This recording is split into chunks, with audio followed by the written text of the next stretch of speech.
இயேசுவில் எனக்கு பிரியமான சகோதர சகோதரிகளே, இன்று பொது காலத்தின் 16ஆம் வாரம் புதன்கிழமையில் நாம் இருக்கின்றோம். இந்த நாள் உங்களுக்கு இனி நாளாக அமைய வாழ்த்துகிறேன், ஜெபிக்கின்றேன். இன்றைய இறைவார்த்தை சிந்தனைகளுக்கு நாம் கவனமுடன் செவி கொடுப்போம். விடுதலை பயண நூலிலிருந்து வாசகம். அதிகாரம் 16, இறை வார்த்தைகள் 1-5 மற்றும் 9-15 முடிய. அந்நாள்களில் இஸ்ரவேல் மக்களின் கூட்டமைப்பினர் அனைவரும் ஏலிமிலிருந்து புறப்பட்டு ஏலிம், சீனாய் இவற்றிற்கு இடையேயுள்ள சீன் பாலை நிலத்தை வந்தடைந்தனர். இவர்கள் எகிப்து நாட்டினின்று வெளியேறி வந்த 2ஆம் மாதம் 15ஆம் நாள் அது. இஸ்ரவேல் மக்கள் கூட்டமைப்பினர் அனைவரும் அந்த பாலை நிலத்தில் மோசேக்கும் ஆரோனுக்கும் எதிராக முறுமுறுத்தனர். இஸ்ரவேல் மக்கள் அவர்களை நோக்கி, இறைச்சி பாத்திரத்தின் அருகில் அமர்ந்து அப்பம் உண்டு நிறைவடைந்து எகிப்து நாட்டிலேயே ஆண்டவர் கையால் நாங்கள் இருந்திருந்தால் எத்துணை நலமாய் இருந்திருக்கும். ஆனால் இந்த சபையினர் அனைவரும் பசியால் மாண்டு போகவோ இப்பாலை நிலத்திற்குள் நீங்கள் எங்களை கூட்டிக் கொண்டு வந்தீர்கள் என்றனர். அப்போது ஆண்டவர் மோசேயை நோக்கி, இதோ பார், நான் உங்களுக்காக வானத்திலிருந்து அப்பத்தை பொழிய போகிறேன். மக்கள் வெளியே போய் தேவையானதை அன்றன்று சேகரித்து கொள்ள வேண்டும். என் கட்டளைப்படி நடப்பார்களா இல்லையா என்பதை நான் இவ்வாறு சோதித்தறிய போகிறேன். ஆனால் 6ஆம் நாளில் நாள்தோறும் அவர்கள் சேகரித்து வந்ததை விட 2 மடங்கு சேகரித்து தயாரித்து வைத்துக் கொள்ள வேண்டும் என்றார். மோசே ஆரோனிடம், நீர் இஸ்ரவேல் மக்கள் கூட்டமைப்பு முழுவதையும் நோக்கி ஆண்டவர் திருமுன் அணுகி செல்லுங்கள், ஏனெனில் அவர் உங்கள் முறுமுறுப்புகளை கேட்டுள்ளார் என்று சொல்லும் என்றார். அவ்வாறே ஆரோனும் இஸ்ரவேல் மக்கள் கூட்டமைப்பு முழுவதையும் நோக்கி பேசிக் கொண்டிருக்கையில் அவர்கள் பாலை நிலப்பக்கமாய் திரும்பினார்கள். அப்போது ஆண்டவரின் மாட்சி மேகத்தில் தோன்றியது. ஆண்டவர் மோசேயை நோக்கி, இஸ்ரவேல் மக்களின் முறையீடுகளை நான் கேட்டுள்ளேன்.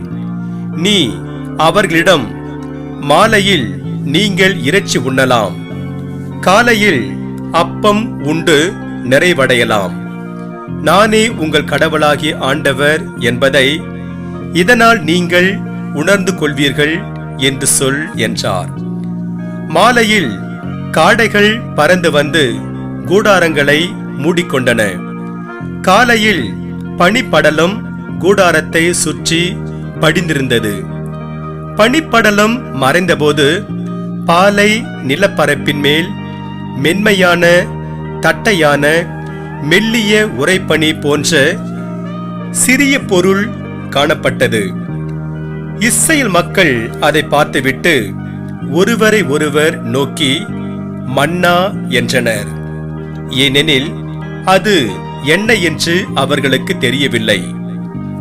அப்போது மோசே அவர்களை நோக்கி, ஆண்டவர் உங்களுக்கு உணவாக தந்த அப்பம் இதுவே என்றார்.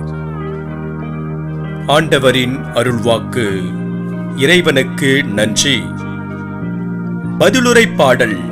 திருப்பாடல் அதிகாரம் 78. பல்லவி. ஆண்டவர் அவர்களுக்கு வானத்து உணவை வழங்கினார். தம் விருப்பம் போல் உணவு கேட்டு வேண்டுமென்று இறைவனை சோதித்தனர். அவர்கள் கடவுளுக்கு எதிராக இவ்வாறு பேசினார்கள். பாலை நிலத்தில் விருந்தளிக்க இறைவனால் ஏலமா என்றனர். பல்லவி.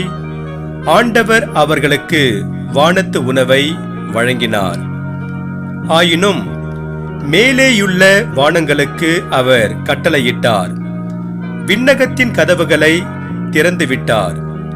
அவர்கள் உண்பதற்காக மன்னாவை மழையென பொழிய செய்தார். அவர்களுக்கு வானத்து உணவை வழங்கினார். பல்லவி. ஆண்டவர் அவர்களுக்கு வானத்து உணவை வழங்கினார். வானதூதரின் உணவை மானிட உண்டனர். அவர்களுக்கு வேண்டிய மட்டும் உணவுப் பொருட்களை அவர் அனுப்புவார். அவர் விண்ணுலகில் நின்று கீழ் காற்றை இறங்கி வர செய்தார். தம் ஆற்றலினால் தென்காற்றை அழைத்து வந்தார். பல்லவி. ஆண்டவர் அவர்களுக்கு வானத்து உணவை வழங்கினார். அவர் இறைச்சியை துகள் துகளென அவர்கள் மீது பொழிந்தார். இறகுத்திகள் பறவைகளை கடற்கரை மணலென வரவழைத்தார். அவற்றை அவர் தம் பாளையத்தில் நடுவிலும் கூடாரத்தை சுற்றிலும் விழச் செய்தார். பல்லவி. ஆண்டவர் அவர்களுக்கு வானத்து உணவை வழங்கினார். அல்லேலூயா, அல்லேலூயா. இறைவனின் வார்த்தையே விதையாம். அதை விதைப்பவர் கிறிஸ்துவே.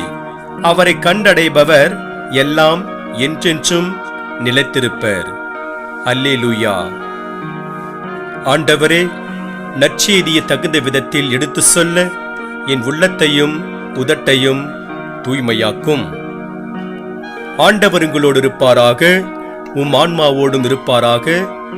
தூய மத்திய எழுதிய பரிசுத்த நற்செய்தியிலிருந்து வாசகம். ஆண்டவரே, மாட்சி உமக்கே. மத்திய நற்செய்தி அதிகாரம் 13 இறை வார்த்தைகள் 1-9 முடிய. அக்காலத்தில் இயேசு வீட்டிற்கு வெளியே சென்று கடலோரத்தில் அமர்ந்தார். மக்கள் பெருந்திரளாய் அவரிடம் ஒன்று கூடி வந்தனர். ஆகவே அவர் படகில் ஏறி அமர்ந்தார். திரண்டிருந்த மக்கள் அனைவரும் கடற்கரையில் நின்று கொண்டிருந்தனர். அவர் ஊமைகள் வாயிலாக பலவற்றை குறித்து அவர்களோடு பேசினார். விதைப்பவர் ஒருவர் விதைக்க சென்றார். அவர் விதைக்கும் பொழுது சில விதைகள் வழியோரும் விழுந்தன. பறவைகள் வந்து அவற்றை விழுங்கிவிட்டன. வேறு சில விதைகள் மிகுதியான மண் இல்லா பாறை பகுதிகளில் விழுந்தன. அங்கே மண் ஆழமாக இல்லாததால் அவை விரைவில் முளைத்தன. ஆனால் கதிரவன் மேலே எழ அவை காய்ந்து வேர் இல்லாமையால் கருகி போயின. மற்றும் சில விதைகள் முட்செடிகளின் இடையே விழுந்தன. முட்செடிகள் வளர்ந்து அவற்றை நெருக்கிவிட்டன. ஆனால் இன்னும் சில விதைகள் நல்ல நிலத்தில் விழுந்தன. அவற்றுள் சில 100 மடங்காகவும், சில 60 மடங்காகவும், சில 30 மடங்காகவும் விளைச்சலை கொடுத்தன. கேட்க செவியுள்ளோர் கேட்கட்டும் என்றார். ஆண்டவரின் அருள்வாக்கு. கிறிஸ்துவே உமக்கு புகழ். நற்செய்தி வாக்கினால் என்னுடைய பாவங்கள் அகல்வதாக. ஆமேன். ஆண்டவர் மீது நம்பிக்கை வை.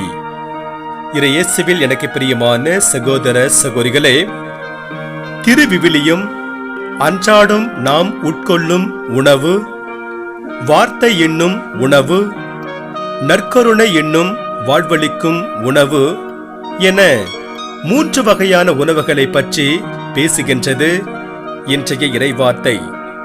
முதல் 2 உணவினை பற்றி பேசுகின்றது.